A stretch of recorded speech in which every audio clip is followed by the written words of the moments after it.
Is there a problem here? The words came out flatter than I intended, a low-frequency hum of disbelief and rising anger.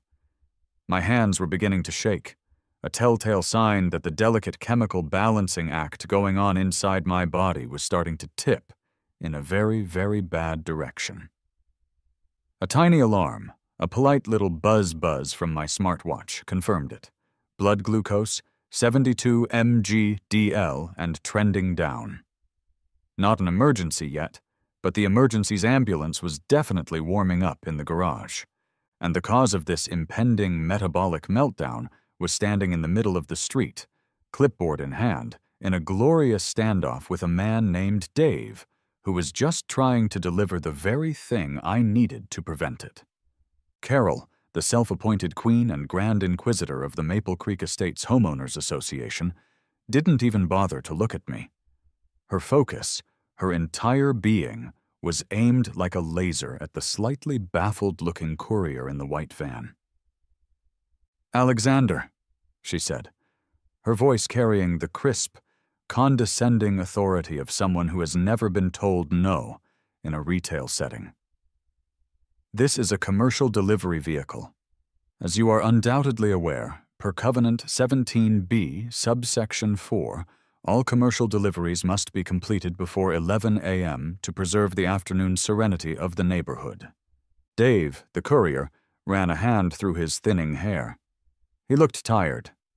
He looked like he'd had this exact conversation, or a version of it, in a dozen other beige-colored suburban hellscapes. "Ma'am, with all due respect, this is a priority medical shipment. It's temperature sensitive. I just need 30 seconds to run it to the door. We can both be serene in under a minute, I promise." My watch buzzed again. 68 mg/dL. The shaking was getting worse. A cold sweat was beginning to prickle at my hairline. "Serenity has no exceptions," Carol declared, as if quoting from a sacred text. "Rules are the bedrock of property values." He can retrieve his parcel from the community mailbox hub after 5 p.m. The community mailbox hub was a bank of metal boxes sitting in the full, unforgiving glare of the August sun. My insulin, which had to be kept between 36 and 46 degrees Fahrenheit to remain effective, would be a useless, denatured protein soup in less than an hour. That's when the rage hit. It wasn't a hot, flashing anger. It was a cold, sharp, and terrifyingly clear fury that sliced through the hypoglycemic fog in my brain. This wasn't about a van. It was never about the van. This was about the formal violation notice I received last month because my garbage can was visible from the street for a total of 63 minutes past the 9 a.m. deadline.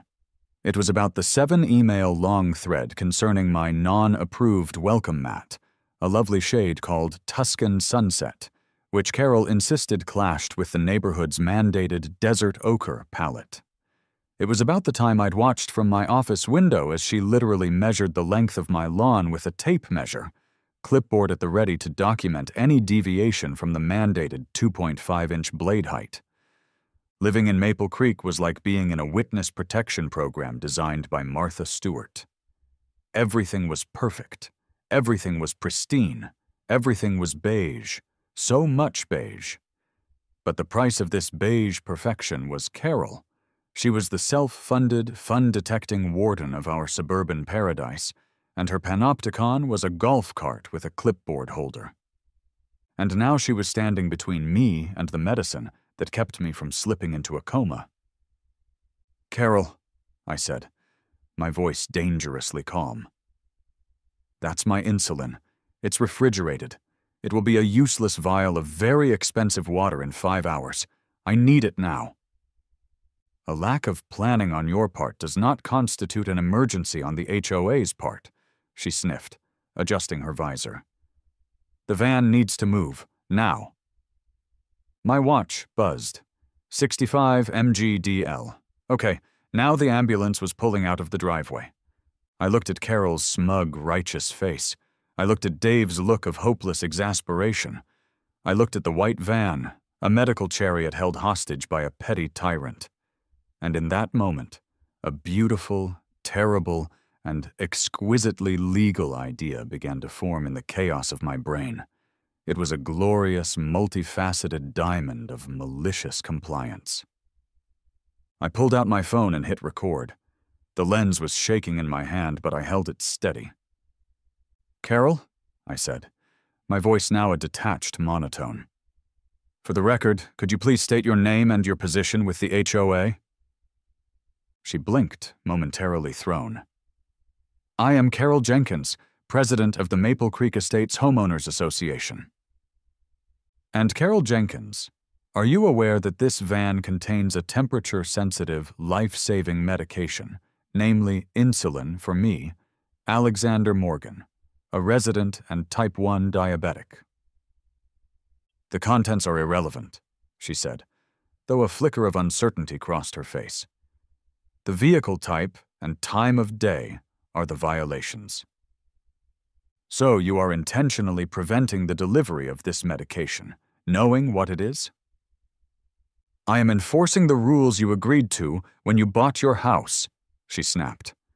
I held the phone on her for another second, then panned to the van, then to a wide shot of her golf cart physically blocking the road. Perfect. I stopped recording and slid the phone into my pocket. "Okay," I said to Dave. "Man, I'm so sorry. Just mark it as delivery refused. I'll call the company and sort it out. You've done more than enough." He looked relieved. "You sure, man?" "Positive." I turned to Carol. "Okay, thank you for clarifying your position." I walked back to my house, each step feeling strangely heavy. I could feel her eyes on my back, a self-satisfied glare of victory. She thought she'd won. She thought she'd enforced her beige tyranny and preserved the afternoon's serenity. She had no idea what she had just done. She hadn't just blocked a van, she had declared war, and she had no idea that I was about to go nuclear. Inside, the world swam for a moment. I stumbled to the fridge, my hands fumbling with the emergency vial of insulin. The needle was a welcome, familiar sting. I chugged a juice box from the pantry, the sugary liquid a magical elixir. Within minutes, the shaking subsided, and the fog in my brain began to lift, replaced by that cold, hard fury. The rage didn't fade. It simmered. It focused.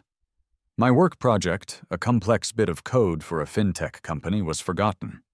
My monitors, usually filled with lines of Python, were now displaying the 200-page HOA Covenant PDF, the City Building Code website, and the Federal Statutes of the Americans with Disabilities Act.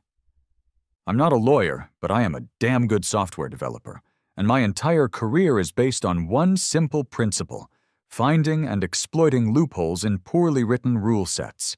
And the HOA Covenant, I was quickly discovering, was the buggiest piece of code I had ever seen.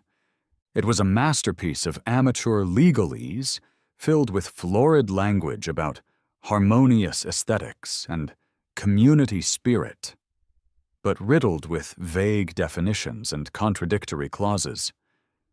They had pages of rules about fence heights, mailbox colors, and the number of decorative gnomes one could display. 0, for the record. But I scrolled and searched, my fingers flying across the keyboard, hunting for the vulnerability. And then I found it. Article 9, Section 3, Aesthetic Modifications. It was a long, rambling section about how any change to the exterior of a home had to be approved by the Architectural Review Committee, which was, of course, headed by Carol. It forbade sheds, gazebos, and any freestanding permanent structure not part of the original home design. It seemed like a dead end. But then, tucked away at the bottom, was subsection F, Exceptions. It was a single sentence, likely added years ago to satisfy some legal requirement and promptly forgotten. It read, "This section shall not be construed to prohibit reasonable modifications necessary for medical accessibility as required by state and federal law." My heart started beating faster. I cross-referenced that with the ADA and my city's building code. The city allowed for secure mail and parcel delivery boxes on private property up to 60 cubic feet, as long as they were within setback requirements. The ADA had broad protections for reasonable accommodations for people with disabilities, which type 1 diabetes is classified as. The pieces began to click into place, forming a beautiful, terrible mosaic of revenge. Carol blocked my medical delivery because of a rule about commercial vehicles. The problem wasn't the package, it was the access. So I would solve the access problem, permanently. The pharmacy emergency kit was born. Not a little box of supplies in my closet. Oh no, I was thinking bigger. I was going to build a permanent, climate-controlled, ADA-compliant, secure medical delivery station at the end of my driveway. It would have its own foundation, its own power, its own ramp. It would be a fortress of medical necessity. It would be utterly, magnificently ugly. And it would be 100% legal. She wanted rules? I'd give her rules. I would build a monument to rules, a shrine to bylaws and city ordinances. It would be my spite-fueled, ADA-compliant masterpiece. It would be hideous, and it would be glorious. The next morning, armed with a new sense of purpose, I started calling contractors. The first one listened to my plan, and then burst out laughing. "Son, you want to build a concrete bunker on your lawn in Maple Creek? Do you know who runs that HOA? That woman would have me blacklisted from every suburb in the county." Click. The second and third calls went similarly. They knew a suburban bloodbath when they heard one and wanted no part of it.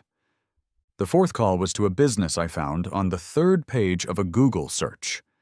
Gus's Gruff and Gritty Construction. The name had promise.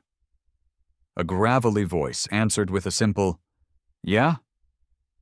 I took a deep breath and launched into my story. I told him about Carol, the van, the insulin, the bylaws, the ADA. I explained my vision for a personal pharmacy pavilion. There was a long, heavy silence on the other end of the line. I thought he'd hung up. Finally, the gravelly voice rumbled. "So, let me get this straight. Your HOA lady, this Carol, blocked your medicine?" "That's the short of it." "And now you want to build a concrete and steel, climate-controlled box with a ramp on your front lawn just to piss her off?" "And to ensure secure delivery of vital medical supplies. Yes," I clarified. "But mostly the first thing." A low chuckle started on the other end, growing into a full, wheezing laugh. "Kid, I've been waiting for a call like this my entire life. I'll be there in an hour. I'm waiving my consultation fee. This ain't pro bono, this is a public service." An hour later, a rusty Ford F-250 that looked like it had personally fought in every major war since the invention of the internal combustion engine pulled into my driveway. Out stepped Gus. He was exactly as I'd pictured. A block of a man with a beard that had probably seen things I couldn't imagine, and a t-shirt that read, "I hate HOAs more than I hate mosquitoes." We didn't even shake hands. I just handed him the folder with my research. He sat at my dining room table, his huge, calloused fingers tracing the lines of the city code printouts. A slow, wide grin spread across his face. "Oh, this is beautiful," he grunted. "Medical accessibility. It's the silver bullet. They can't touch it." He looked up at me, his eyes twinkling with a kind of unholy glee. "But we can do better than just a box. If we're going to pour a foundation, it's got to be to code, reinforced with rebar. And that ramp, for ADA compliance, it's got to have handrails. We should probably make those out of galvanized steel. And for security," he leaned in conspiratorially, "it should probably have a floodlight, a really, really bright one." My grin matched his. The partnership was forged in the fires of mutual hatred for petty tyrants. Our first step was ironclad legality. Gus and I took a trip to the city planning office, a drab building that smelled of stale coffee and bureaucracy. We walked up to the counter, where a young, impossibly bored-looking clerk was scrolling on her phone. "Help you?" she asked without looking up. "Yes," Gus said, slapping our rolled-up plans onto the counter with a loud thwack. "We'd like to file for a permit to build a private medical accessibility and delivery station." The clerk finally looked up, blinking. "A what?" "It's a Class 3 accessory structure with dedicated power for climate control," I added helpfully, pointing to the relevant section of the city code I had highlighted. "Fully ADA compliant." She stared at the plans, then at us, then back at the plans. "A personal pharmacy pavilion?" she read aloud, her eyebrow arching into her hairline. "The name is a work in progress," I said, "but the permits are final." She sighed, the sigh of someone paid too little to argue with crazy people, and stamped our application. "Permit will be mailed to you. Next." Permit in hand, Phase 2 began. The next day, a utility crew arrived to mark the gas and water lines on my pristine front lawn with jarring streaks of bright orange and blue spray paint. It was the first public sign that the beige tranquility of Maple Creek was about to be disturbed. Carol's golf cart came creeping by within the hour. She slowed to a near stop, her head cocked, squinting at the painted lines. Her face was a perfect mask of confusion and suspicion. I watched from my window, sipping my coffee, and gave her a little two-finger wave. She didn't wave back. The game was afoot. The following morning, the real fun began. At precisely 7:59 a.m., 1 minute before the HOA's rules on construction noise allowed, Gus's crew arrived. The mini excavator rumbled off the trailer, its diesel engine shattering the morning serenity with a glorious roar. The first scoop of the bucket tore a vicious, brown wound in my perfect, HOA-approved lawn. It was beautiful. It took less than an hour for Carol to call the cops. A squad car pulled up, and 2 officers got out. The older one, whose name tag read Miller, moved with the slow, deliberate pace of a man who was deeply, profoundly tired of everything. The younger one, Officer Chen, looked sharp, professional, and was doing a very poor job of hiding his curiosity. Carol was already on the sidewalk, waving her arms frantically, as if flagging down a rescue helicopter. "Officers, thank goodness! He's destroying his lawn. It's a clear violation of Section 9, landscaping aesthetics, and he's creating a terrible racket." Miller approached me, his expression unreadable. "Sir, what's going on here?" I smiled politely and handed him the folder I'd prepared. It was my Carol kit. "Good morning, officer. Just building a small accessory structure. Here's the city-approved permit, the survey showing we're well within setback limits, and a copy of the HOA rule allowing for medical accessibility modifications." Chen leaned over his partner's shoulder to look at the documents. I saw his lips twitch. "A personal pharmacy pavilion?" "It's growing on me," I said. Miller barely glanced at the papers before handing them back. He had seen this movie 1,000 times. He turned to Carol, his voice flat. "Ma'am, it's all in order. The permit is valid. He's allowed to make noise after 8 o'clock. This is a civil matter between you and the HOA. It's not a police issue." But the serenity," she sputtered. "The property values." "Have a nice day, ma'am," Miller said, already turning back to his car. Chen gave me a quick, almost imperceptible nod before following. I gave Carol another polite, small wave. Her face was a thundercloud of impotent fury. Round 1, decisively, to me. The construction continued. The hole became a perfectly square pit, which was then filled with a web of rebar and, finally, a river of wet concrete. The structure itself began to rise, a bunker of cinder blocks and mortar, squat and gray and brutally functional. It clashed with the gentle curves and soft colors of the neighborhood's modern farmhouse aesthetic in the most spectacular way possible.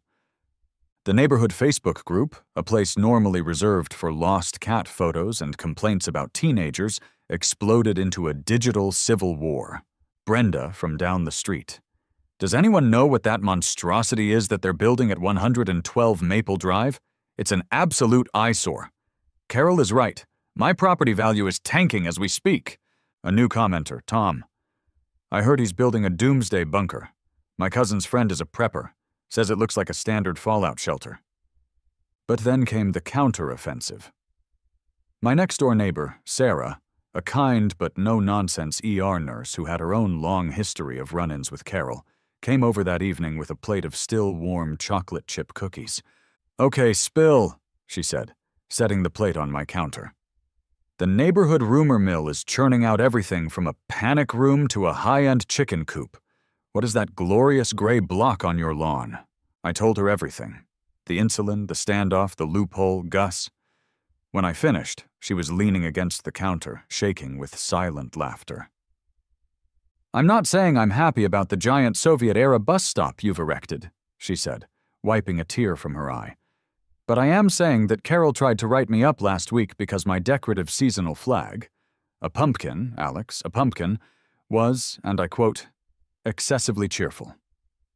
So you have my moral support, and my cookies." "I'll take it," I said, grabbing a cookie. "Want to help me pick out a color for the handrails? I'm thinking safety yellow." Sarah grinned. "Oh, you're evil. I love it." The final straw for Carol was the emergency HOA meeting. She posted notices on every lamppost calling the residents of Maple Creek to the community gazebo for an urgent session. The agenda? Addressing the unsanctioned blight at 112 Maple Drive and upholding our community standards. I prepared for it like a lawyer preparing for trial. I had my Carol kit, now expanded into a 3-ring binder with tabs.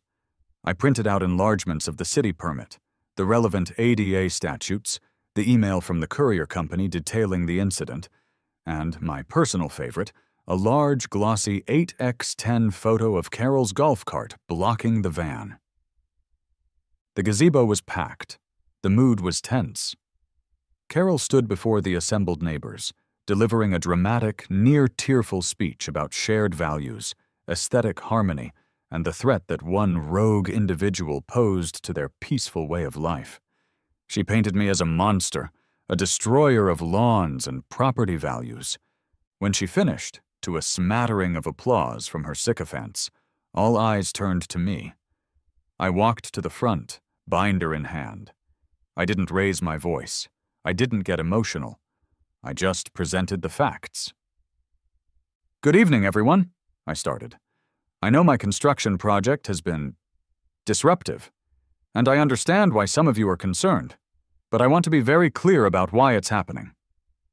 I calmly recounted the story of the blocked delivery, of my medical needs, of Carol's refusal to allow a 30-second drop-off. Then, I held up the glossy 8x10. This is a photo of the incident that started all of this. A murmur went through the crowd. Seeing the physical evidence, the golf cart as a barricade shifted the energy.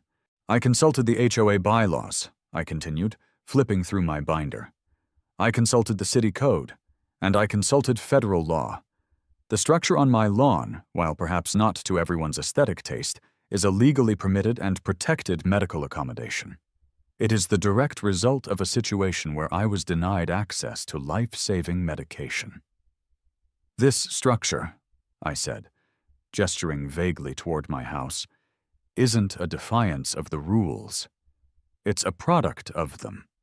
You could even call it the Carol Jenkins Memorial Pharmacy Pavilion." A few people snickered. Others, especially those who had had their own run-ins with Carol, were nodding in agreement. Sarah, standing in the back, gave me a thumbs up. The story of her blocking a medical delivery was far more damning than a violation of landscaping aesthetics. The board was forced to concede that, on paper, I hadn't violated any bylaws. Carol stood there, speechless and sputtering, her face a mask of public humiliation. Round 2 was a TKO. With the legal and social battles won, it was time for what Gus gleefully called the pizzazz. The basic structure was done. Now we were going to make it sing. First, the commercial-grade refrigerated locker system was installed inside the cinderblock bunker. Then came the motion-activated floodlights, 2 of them, aimed with strategic precision to illuminate not just my driveway, but a good portion of Carol's front lawn as well. Gus cackled as we tested them, the sudden blast of light turning night into day. Next, the ramp and its galvanized steel handrails received 2 thick coats of the most blindingly bright, OSHA-approved safety yellow paint I could find. It screamed for attention against the muted beige and gray of the neighborhood, but Gus had saved the best for last. "Found something for you," he'd grunted over the phone one day. He arrived with a large, flat object wrapped in a dusty tarp in the bed of his truck. With a flourish, he unveiled it. A giant, green, illuminated cross sign, salvaged from a pharmacy that had gone out of business. It was perfect. We mounted it right on top of the structure. For the final touch, I put my own skills to work. I bought a small, weatherproof outdoor speaker and wired it to a Raspberry Pi. I programmed a simple system. When the locker's sensor detected a successful delivery, it would trigger an audio file. I found a text-to-speech program with a ridiculously cheerful female voice. Our masterpiece was complete. The following week, my next scheduled shipment of insulin was due. I watched from my window, my heart pounding with anticipation. The new courier pulled up, looked at the delivery instructions on his scanner, and his eyes went wide. He cautiously walked up the yellow ramp, punched in the code I'd provided, and placed the insulated box inside the refrigerated locker. He closed the heavy door, which locked with a satisfying clunk. A second later it happened. The green cross on the roof lit up, bathing my lawn in an ethereal, medicinal glow. And from the speaker, the cheerful voice boomed across the quiet, suburban street. "Congratulations, your medical supplies have been securely delivered." Down the street, I saw a curtain twitch in Carol's window. I couldn't have been prouder. That, apparently, was the breaking point. This was no longer about rules for Carol. It was a holy war, she snapped. Her tactics devolved from bureaucratic warfare to petty guerrilla harassment. She started parking her minivan at a weird angle, partially blocking the entrance to my driveway. She took up extreme gardening, overwatering her flower beds until a river of muddy water flowed directly down my new concrete ramp, creating a slick, dangerous mess. She called every city department she could think of, again. The fire marshal came by to ensure my pavilion wasn't a fire hazard. It wasn't. The health department sent an inspector to see if it was unsanitary. It was, in fact, cleaner than his own office, he joked. The code inspector came for a third time, sighed heavily, and signed off on it again. Each visit was a small, delicious victory for me, and another step down the ladder of sanity for her. The day of my next big delivery, she staged her last stand. I saw her march out of her house carrying a folding lawn chair and a hand-painted sign. The sign, in wobbly red letters, read, "Stop the Blight." She planted her chair directly in front of my pavilion, a one-woman blockade of pure spite.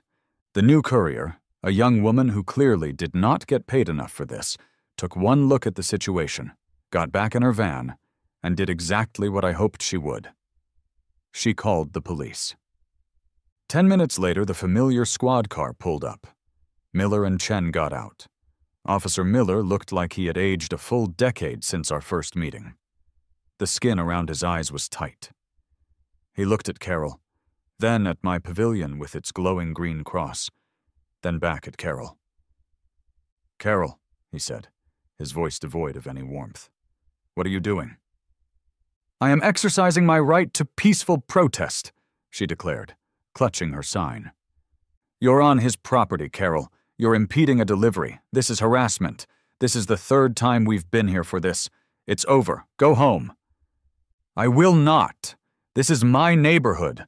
I will not stand by while he destroys it." As Miller was trying and failing to reason with her, a nondescript sedan pulled up to the curb. A man in a cheap suit got out, holding a thick manila envelope. He walked past the police car, past the courier van, and straight up my driveway. "Are you Carol Jenkins?" he asked, his voice flat and professional. Carol, distracted from her argument with Miller, looked up. "Yes?" "You've been served," the man said. He thrust the envelope into her hands, turned, and walked back to his car without another word. Silence descended. The courier watched, wide-eyed. Chen was visibly trying not to smile. Miller just looked at the sky, as if praying for strength. Carol stared at the envelope as if it were a venomous snake. With trembling fingers, she tore it open. Her face, which had been red with rage, slowly drained of all color until it was the color of old parchment. I knew what it said. I'd helped draft it with the lawyer I'd hired. It was a formal cease and desist, but it was so much more. It laid out, in excruciating legal detail, their intent to file a lawsuit against her personally, and the HOA as a whole, for damages. It cited violations of the Fair Housing Act and the ADA. It included a count for intentional infliction of emotional distress. It mentioned that we had a signed affidavit from Dave, the first courier, and a high-definition video of the original incident. It estimated initial damages in the low 6 figures, not including legal fees. The fight drained out of her in an instant. The clipboard, the bylaws, the neighborhood shame, none of it mattered in the face of a real lawsuit, of real financial consequences. That was a language she understood. She slowly folded the letter. She stood up, picked up her lawn chair and her sign, and walked back to her house without another word. She didn't look at me, at the cops, at anyone. The great tyrant of Maple Creek had been broken. Miller just shook his head, got back in his car, and drove away. The aftermath was swift and silent. Carol became a ghost. The furious emails to the neighborhood listserv stopped. Her golf cart was no longer seen making its tyrannical patrols. The HOA board, terrified of being named in a multi-$100,000 lawsuit, called an emergency meeting, which Carol did not attend, and immediately voted to formally censure her and strip her of her presidency. They also, in a move of spectacular capitulation, passed a new medical delivery accommodation bylaw, which essentially described my pavilion and declared it an approved modification. It was a quiet, total surrender. Gus came by a week later for a final inspection, though it was really a victory lap. He stood on my lawn, hands on his hips, gazing at the pavilion. "It's the most beautiful thing I've ever built," he said, his gravelly voice thick with emotion. "It's a masterpiece of spite." "Couldn't have done it without you, Gus." "You ever need anything else built out of pure, righteous anger?" he said, clapping me on the shoulder. "You know who to call." Life settled into a new, wonderful normal. The pavilion worked flawlessly. Deliveries came and went without a hitch. The cheerful automated voice became just another sound of the neighborhood, like birdsong or a distant lawnmower. It became a weird local landmark. I once saw a group of teenagers taking selfies in front of it. Sarah told me people in other neighborhoods referred to it as the Spite Shed. 3 months later, I was sitting on my porch with a glass of iced tea. A large truck from a local real estate agency pulled up in front of Carol's house. A man got out and hammered a "for sale" sign into her perfect, manicured lawn. She'd sold the house in a private sale. I never saw her again. Sarah, who had been reluctantly drafted into becoming the new HOA president, waved as she walked by with her dog. The rules were still there, but the tyranny was gone. The beige was still beige, but it felt a little less oppressive. I looked at the ridiculous, over-engineered bright yellow and concrete gray structure on my lawn. It was a permanent scar on the neighborhood's carefully curated aesthetic. It was an absurdity made manifest. And it was mine. My watch buzzed, a notification from my glucose monitor, 112 mg DL, stable. In the end, Carol wanted a neighborhood where everything was perfect, orderly, and under control. And you know what? She got it. At least for me. My insulin now arrives on time, every time, to a climate-controlled, secure facility just a few feet from my door. It's the most orderly and perfect delivery system you could imagine. I just had to tear up a lawn and a little bit of sanity to make it happen. Some might call it an eyesore. I call it healthcare. The green cross on the pavilion gave a soft, gentle hum as the sun began to set on another beautifully serene day in Maple Creek Estates.